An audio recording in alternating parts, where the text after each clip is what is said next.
In this video, we're breaking down two major areas of social psychology, conformity and obedience. We'll explore key definitions, classic studies like Ash and Milgram, and ethical issues. We'll see how these findings help us understand, and sometimes control, human behavior. Conformity refers to how individuals change their behavior or beliefs due to group pressure. Psychologists identify three main types: compliance, going along with the group publicly while keeping private beliefs; internalization, accepting group beliefs both publicly and privately; and identification, conforming because of a social role or group identity. Conformity helps maintain social order, but it also shows how powerful group influence can be. One of the most famous studies on conformity was conducted by Solomon Asch in the 1950s.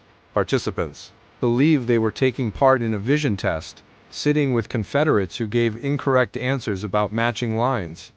Asch found that 75% of participants conformed at least once, choosing the wrong answer simply because the group did. Asch's study was a tightly controlled laboratory experiment using 123 American male students and standardized procedures. While this showed conformity in a lab, some argue it lacks ecological validity, not fully reflecting everyday life. Asch's research raised ethical concerns.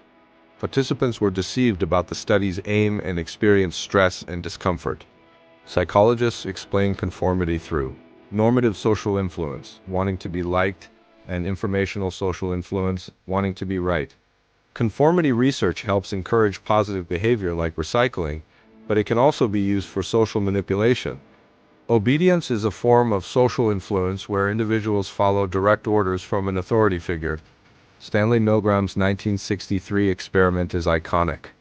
Participants were told to deliver shocks to a learner for wrong answers.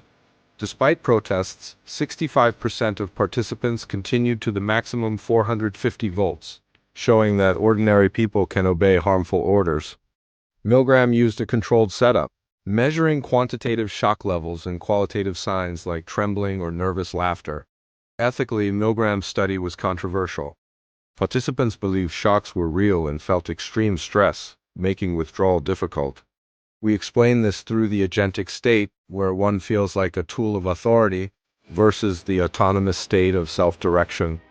Obedience research improves safety in hospitals and emergency services by promoting respect for qualified authority.